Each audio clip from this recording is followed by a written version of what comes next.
我叫洛清渊。15年前，我亲眼看着继母将我推下悬崖，那一年我才3岁。若不是太傅大人路过救下我，我早已葬身山野。从那以后，我在太傅府长大，一直以为自己是将军府遗弃的女儿，直到我发现我竟是太傅府失踪的小姐，而我的亲生父亲将军大人正是害死我生母的凶手之一。如今我回到将军府，只为一个目的：查清当年真相，为母亲报仇，却不想一次意外救人，惹上了京城最危险的男人摄政王萧凌渊。他夺走我母亲的遗物，又要我做他的伴读，现在他甚至要我嫁给他。这个男人到底想要什么？京城正值暮春，马车缓缓驶过街巷，我掀开车帘，看着路边新绿。15年了，这座城依旧繁华如昔。小姐，将军府快到了，车夫提醒道。我冷笑，那个抛弃我的父亲，如今认我不过因为我是太傅府养女罢了。当年若不是太傅大人路过救下我，我早就死在深山了。马车停在一处宅院前，我去取了定国公府托付的信件，准备离开时，看见一个锦衣公子在追一个孩童，我一时冲动撞向那人，想帮那孩童逃脱，不料那人身手极好，反将我扣在怀中，好香。他低头嗅着我的发，目光阴鸷，我心跳漏了一拍，惹了不该惹的人。一辆马车疾驰而来，他将我扛上车，那是刺探军情的矮个细作。他冷冷道。我这才明白闯了大祸。他开始动手动脚，我掏出匕首抵住他，但他3两下就夺了我的刀，还把它拆成了零件。外面传来喊杀声，记住，本王叫萧凌渊，你是我的人了，我会再来找你。他在我耳边低语后，放我离开。我回到将军府，看着上手那个正品茶的中年男人，他眼中哪有半点思女15年的痛惜。父亲，我规规矩矩行礼。众人打量着我这个从太傅府回来的女儿，一身素净如裙，没戴首饰，只有一头青丝挽成简单的髻。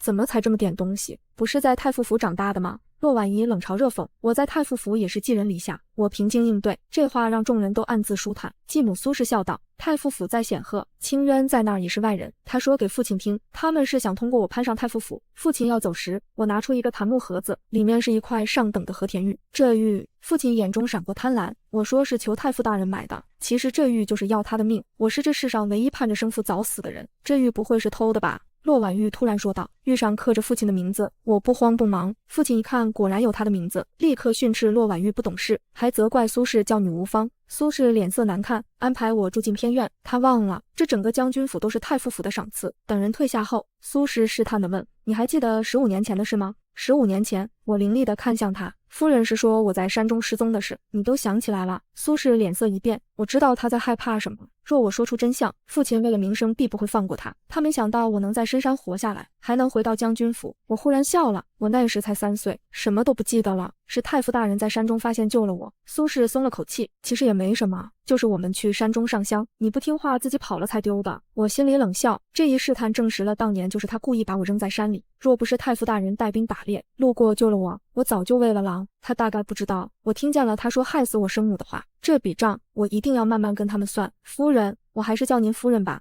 在太傅府我也是这么称呼主母的。我强忍着恶心说道。苏氏听了反倒高兴，他以为这说明太傅府不待见我。等他走后，我整理着新房间。太傅府其实不同意我回来，但我执意要报仇。我带来的都是书册，值钱物件都存着，不会便宜这些狼心狗肺的人。我去找了杜姨娘，她很年轻漂亮，但不似其他姨娘那般富贵。我一眼就看出她戴的都是假玉。杜姨娘的首饰都是仿的吧？父亲给别人都是真品，为何单给您买假的？她惊慌失色，原来她变卖首饰救济娘家，一直带着仿品。我给了她20两银子，这钱花的值。对穷苦人来说，你帮她，她就会为你卖命。大小姐要小心夫人和几位小姐。临走时她提醒我，我知道我找对了盟友。我躺在床上翻看书册，摸了摸空空的颈间，想起那个锦衣公子摄政王萧凌渊。他虽不认得我，但我在太傅府时常听人提起他的事迹。他放我走时，顺走了我母亲留给我的玉佩，这是逼我去找他吧？但我回来是报仇的，不能再招惹他。玉佩的事只能从长计议。在将军府住了几日，我渐渐了解这些人。洛婉玉和洛婉仪虽常找麻烦，但都很怕父亲这个贪得无厌的人。早膳时，大姐洛婉柔穿着宫中赐下的云锦襦裙下楼，洛婉玉立刻抱怨苏氏偏心，你要是像你大姐一样争气，在翰林院当差，还和兵部侍郎家公子来往，我也给你买。苏氏说，父亲对攀上朝廷重臣很是期待。我故意称赞洛婉柔的衣裳，伸手想摸，洛婉仪立即打掉我的手，这可是宫中御赐的云锦，你这乡野丫头肖想不起，太傅府连件像样衣裳都不给你做，我吃住太傅府的，哪好意思要更多。我轻声说，其实太傅府给我的东西都留在别院了。吃完早膳，我拿出太学的功名和翰林院的举荐信，父亲一看，立刻兴奋起来。你还说太傅府不看重你，这翰林院没有关系，根本进不去。他激动地说，我知道他又在盘算利用价值。看着众人嫉妒的脸色，我满意的告辞，父亲却叫住我，给了20两银子，去买几件像样衣裳，别给太傅府丢人。阿爹，3个女儿顿时不满，苏氏气得胸口起伏，几个姨娘则是艳羡。父亲瞪着他们，你们买衣裳花的还少，清渊在外头风光，你们不也有面子？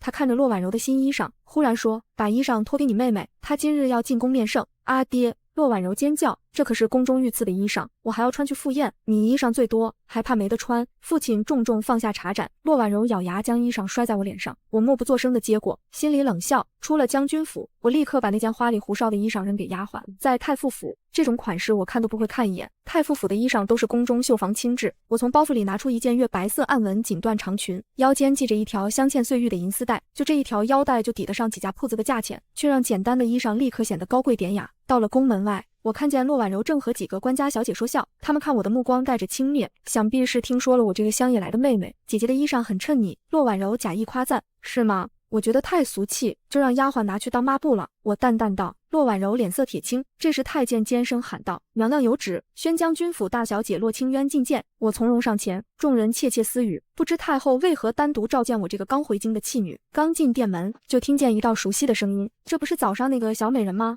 我抬头，只见萧凌渊正倚在龙椅旁，嘴角带着玩味的笑。臣女骆清渊参见太后娘娘，参见摄政王殿下。我恭敬行礼，眼角余光瞥见萧凌渊玩味的目光，免礼。太后慈祥地说：“听说你在太傅府长大，还考取了太学功名，是托太傅大人的福。太傅常在哀家面前夸你聪慧。”太后笑道：“今日召你来，是想让你在翰林院任职。”我心中一惊，翰林院是皇家书院，历来只收男子，太后这是要破例？萧凌渊挑眉，女子入翰林，恐怕不合规矩，有何不合？太后不悦，清渊既有才学，又是太傅亲自举荐，为何不可？萧凌渊意味深长地看着我，既然太后做主，本王自然没意见，只是这位小姐身上的香味，本王很是熟悉。我心中一凛，她这是在暗示早上的事。王爷说笑了，我淡然道：“太傅府用的都是宫中御赐的香料，王爷在宫中常闻，自然熟悉。”太后闻言更加满意，清渊说得对，来人，赐座。我先入座，萧凌渊的目光一直若有似无地落在我身上，让我如坐针毡。听说你母亲早逝，太后忽然问。是，我低声道。可怜见的。太后叹息，你与哀家年轻时很像，这样以后你就留在宫中陪哀家说话解闷吧。我心中大喜，能得太后青睐，对我的复仇计划大有帮助，多谢太后恩典。我恭敬叩首。萧凌渊眯起眼睛，太后这是要给本王找个伴读，你这孩子整日只知道操练兵马，也该读书了。太后嗔怪道。我暗暗叫苦，这下可好，不但要面对萧凌渊，还要做他的伴读。既然太后做主，那就请清渊小姐明日到摄政王府书房报道。萧凌渊笑得意味深长，我心中暗叫不好，去他的府邸，这不是羊入虎口吗？王爷，臣女觉得还是在太后宫中读书为好。我试图推脱，萧凌渊故作为难，本王军务繁忙，哪有空常来后宫？不如清渊小姐来王府也好，就近指点。太后欣然应允，这样甚好。清渊，你就帮哀家好好教导这孩子。我只得应下。出了宫门，骆婉柔等人早已等在那里。妹妹好大的福气，竟能做摄政王的伴读。骆婉柔阴阳怪气地说：“是啊。”不知用了什么手段。骆婉仪冷笑，我懒得理会他们，径直上了马车。回府后，父亲和苏氏立刻把我叫去。清渊，你要好好把握这个机会。父亲难得和颜悦色，苏氏也笑道：“摄政王年纪也不大，若是夫人……”我打断他，我只是去教书，还请慎言。第二天一早，我换上一身素雅的衣裙，来到摄政王府。王爷在书房等您。小厮引我进去，推开门，只见萧凌渊正在看书。他今日没穿常服的锦袍，而是一身月白色长衫，倒真像个读书人。清渊小姐来了。他放下书，眼中带着笑意。昨日的事，本王还没来得及好好感谢。王爷说笑了，我不动声色。今日是来教书的，是吗？他忽然起身，一步步逼近。那不如先教教本王，你为何要帮那个细作？我心跳加速，却强作镇定。王爷误会了，我只是看见有人追赶孩童，一时心软罢了。心软？他轻笑一声，伸手抚上我的脸。那你现在怎么不心软了？我后退一步，避开他的手。王爷，请自重，自重。他眼中闪过一丝危险的光芒。本王记得你说过，要好好感谢本王。王爷记错了。我冷静道，臣女只是来教书的。他忽然伸手扣住我的后颈，将我拉近。我能感受到他炙热的呼吸拂过我的脸。那就开始上课吧。第一课就教本王如何让一个口是心非的小骗子说实话。王爷，我挣扎着想推开他。别动。他的声音低沉。你身上的香味，本王记得很清楚，那不是宫里的香料，而是太傅府独有的沉香。我心中一惊，没想到他连这个都知道。所以你到底是什么人？他紧盯着我的眼睛。为什么会出现在定国公府附近？我说过了，只是恰巧路过，是吗？他冷笑。那你可知道那个细作后来说了什么？我心跳漏了一拍。那个细作被抓住了。他说，萧林渊在我耳边低语，有人指使他去定国公府偷一份密函，而那个人用的正是太傅府的沉香。我强忍着心慌，王爷是在怀疑臣女，本王只是很好奇。他松开我，转身走到书案前。一个深闺女子为何会在那个时候出现在那里？我暗暗松了口气，看来他还不确定是我。既然王爷这么怀疑，那臣女告退。我转身要走，站住。他的声音不容置疑，本王说过，你是来教书的。这节课还没上完，我只得停下脚步。他拿起一本书来，给本王讲讲这孙子兵法。我接过书，心中却在思索，那个细作到底说了什么？我必须尽快想办法探听消息。兵者，诡道也。我翻开孙子兵法，故能而示之不能，用而示之不用。说得不错。萧林渊意味深长地看着我，就像有些人看似柔弱无害，实则暗藏锋芒。我心中一凛，继续讲解：是以兵之行，向水也；水之行，必高而趋下。清渊小姐对兵法很是熟悉啊。她打断我，在太傅府也常读这些。太傅大人藏书丰富，臣女略有涉猎，是吗？他忽然凑近，本王倒觉得你不只是略有涉猎，你对兵法的理解不像是单纯读书所得。正说着，外面传来脚步声，一个侍卫快步进来。王爷，定国公府的密函找到了。萧林渊眼中金光一闪，在何处？在城南一处宅院。侍卫看了我一眼，说下去，那宅院是太傅府的产业。我心跳加速，那是我的别院，幸好重要的东西都藏在密室里。有意思。萧林渊冷笑，看来太傅府也不太平啊。王爷，我急道，太傅府上下数百口人，或许是有人借机生事，还请王爷明察，本王自然会查个水落石出。他意味深长地说，今日就到这里吧，明日继续。我松了口气，匆匆告退。刚出摄政王府，就看见一个小乞丐递来纸条，姑娘，给口饭吃吧。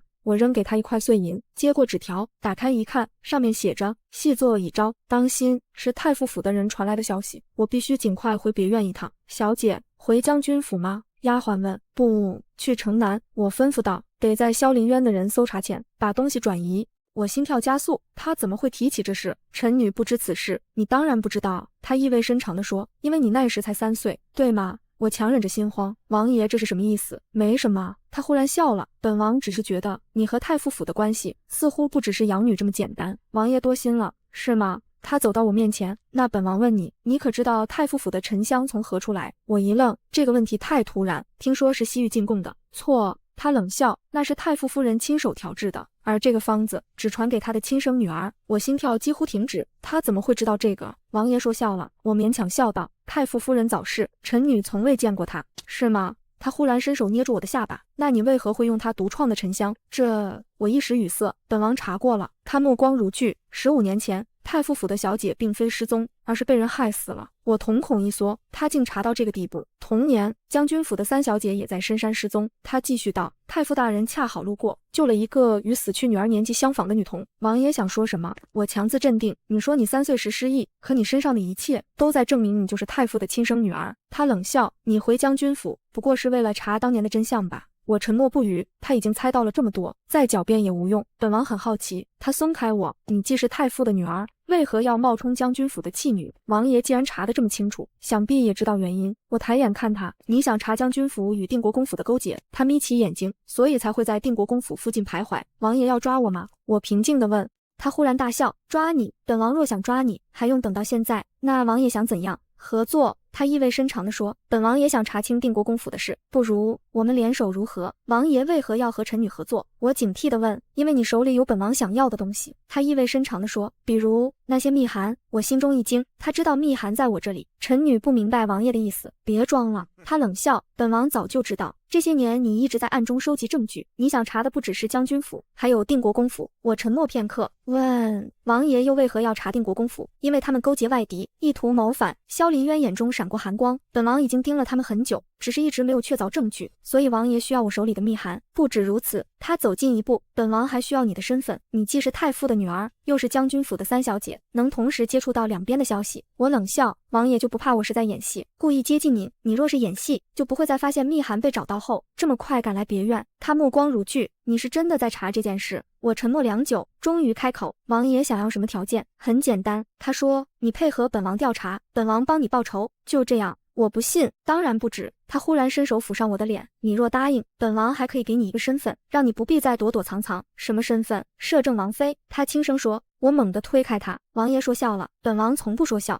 他神色认真，你若嫁给本王，就能名正言顺地进出各府，没人会怀疑摄政王妃的身份。我没有立即回答，这个提议太过诱人，但我不能轻易相信任何人，即便是这个自称要帮我的摄政王，请容臣女考虑。我最终说道。他也不强求，本王给你3日时间。说完转身离去，留下我一人在书房。我整理了一下思绪，决定先去查探兵部的消息，毕竟将军府和定国公府的勾结，兵部不可能毫不知情。我刚从摄政王府出来，就听见前方传来一阵喧哗，只见兵部衙门方向浓烟滚滚，火光冲天，走水了，走水了！街上行人惊慌奔跑。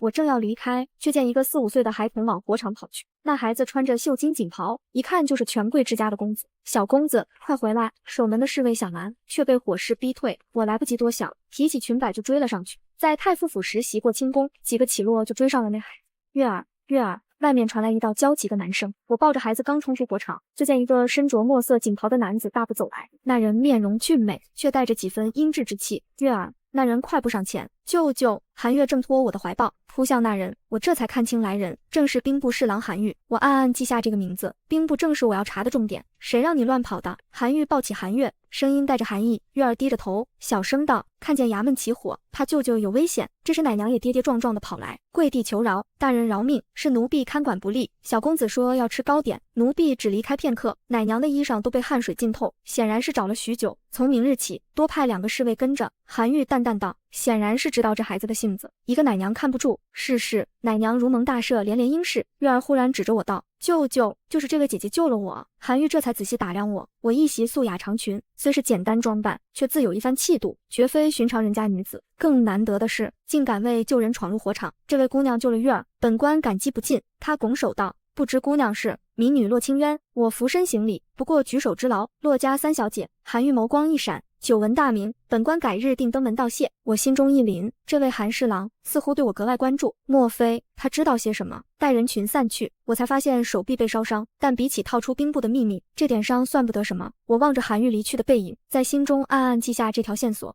这场大火或许不是偶然，姐姐受伤了。韩月忽然指着我的手臂惊呼，那处烫伤已经泛起了水泡，看着确实有些骇人。无妨，一点小伤而已。我轻声安慰她，这孩子天真可爱，倒是让我想起自己小时候。韩愈眉头微皱，骆小姐为救月儿受伤，本官岂能坐视不理？来人，去请太医。不必麻烦。我刚要推辞，姐姐一定要看大夫。韩月拉着我的衣袖，不然月儿会很难过的。我无奈，只得应下。韩愈亲自陪我去了太医院，一路上他若有所思地打量我，似乎在思索什么。太医很快为我处理了伤口，上了药，小姐要避水3日，否则容易留疤。多谢太医。我起身要走，却被韩愈叫住。本官送骆小姐回府。他的语气不容拒绝。马车上气氛有些凝重，我能感觉到他在试探什么，但我必须小心应对。这位兵部侍郎恐怕知道的不少。刚到将军府门前，就见一辆华贵的马车疾驰而来，车帘掀开，露出萧凌渊那张俊美的脸。本王的伴读竟在这儿。他意味深长地看了眼韩愈，兵部这把火烧的可真是时候。我心中一凛，这场大火果然不简单。王爷，韩愈拱手行礼，眼中却闪过一丝锐利。萧凌渊下了马车，大步走来。骆小姐，本王正要找你议事。不等我回应，他已经扣住我的手腕，那力道不重，却让我无法挣脱。王爷，我刚要开口，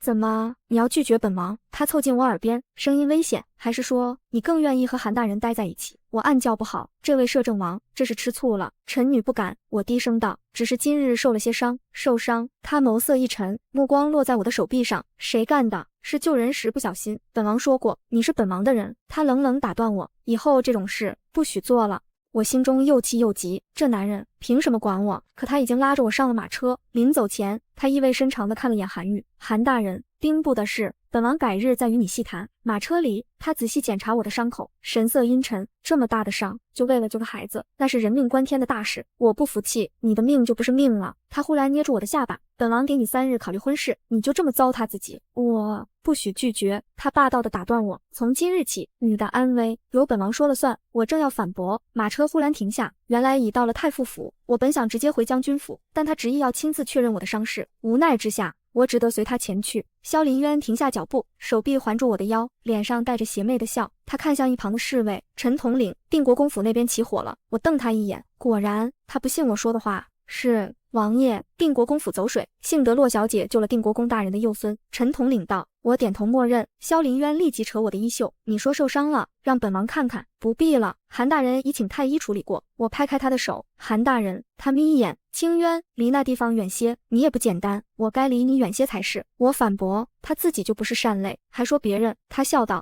无妨，本王离你近些就是。说着从袖中取出一条玉链，我接过一看，是母亲的遗物。定睛细看，玉链上多了个刻着林渊2字的玉坠。无耻，我要去扯。他握住我的手，这是一体雕琢，强拆会碎。我气急，却无可奈何，挣扎时碰到伤处，不由倒抽凉气。他神色一变，拉过我的手臂查看，不是说伤势不重，本就不重。太医说好生调养便是，你总爱多管闲事。他直直盯着我，从初见起就是如此，若不多管闲事，也不会救了太后娘娘。人命关天，岂能见死不救？他目光柔和，明日本王陪你去太医院，我自己去便是。你若敢逃，本王就去将军府。他威胁道。我连忙应下，他在我脸上偷亲一口，我气得说不出话。到了他的别院，是座雅致的2进院落，这是本王的别院，喜欢吗？他问。你带我来做甚？睡觉。他抱我进内室，我惊慌失措，你敢轻薄我，我必杀了你。他将我放在床榻上，自己也躺下，很快传来均匀的呼吸声，看来是真的累了。我正要起身，他翻身搂紧我，别动，困。不知不觉，我也睡着了。忽然一阵巨响，窗棂碎裂，黑衣刺客闯入，利剑直射而来。萧林渊护着我躲开，将我藏在床榻后。一场厮杀后，陈统领带人制服了刺客。我脸色苍白，虽习过武艺，但从未见过这般血腥场面。清渊，别怕。他轻拍我的脸，我为他包扎伤口时，他说：“本王不知这些人会找来，以后不会了。”萧林渊，你是摄政王，我不过普通女子，求你放过我，我不想过这样的日子。这是第2次看他遇刺，我还未为母亲报仇，还未报韩家大恩。他目光如刀般锋利地看着我，我别开脸不去看萧林渊那锋利的目光。他突然从腰间抽出匕首拍在桌上，可以，给你机会，拿刀杀了我。你的意思是不放我走了？我咬紧牙关，除非我死，否则我放不开你。他目光平静，这不是敷衍，虽然相识不久，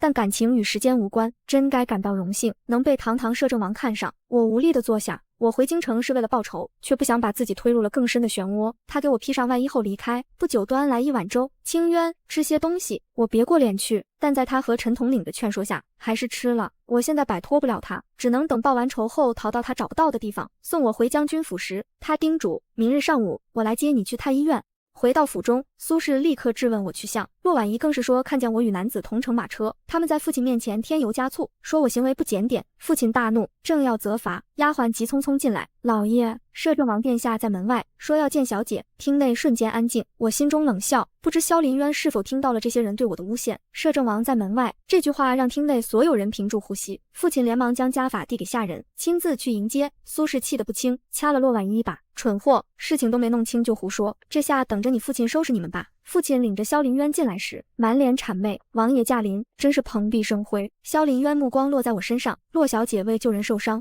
本王理应来看看。随即命人抬进几箱名贵补品。骆婉柔见状，立刻端茶上前，王爷请用茶。其实也不是什么大事，换作是谁都会出手相救。萧林渊的脸冷了下来，骆大小姐可曾见过令妹的伤，也确定那是小伤。骆婉柔的笑容僵在脸上，他们根本不知我伤势如何。骆小姐为何不说话？萧林渊问道。我不敢，我看了苏氏母女一眼，今日王爷送我去太医院，姐姐们就来告诉父亲说我与男子厮混，我自然要谨言慎行。萧林渊冷笑着起身离去，我送他到门口，他转身道，对不起，本想来看你，反倒给你添了麻烦，这不是你的错，是我这家太师快。我冷笑，回到厅内，众人齐刷刷看向我，仿佛我能救他们于水火。你和王爷说了什么？父亲急切地问。我冷冷看向他们，没说什么。骆清渊，你是不是故意的？苏氏指着我怒斥，你大姐不过是为你好，你却怀恨在心，心肠如此歹毒。我冷眼看着他的表演，骆婉仪分明想害我，现在苏氏却颠倒黑白。大人正在气头上，我若贸然开口，只怕适得其反。我平静道，他今日来府上，不过是因我救了人罢了。父亲觉得有理，语气缓和。那你说该如何是好？你大姐好不容易在翰林院谋的差事，明日我亲自去定国公府赔罪。我说，既然救了他的亲眷，他总该给这个面子。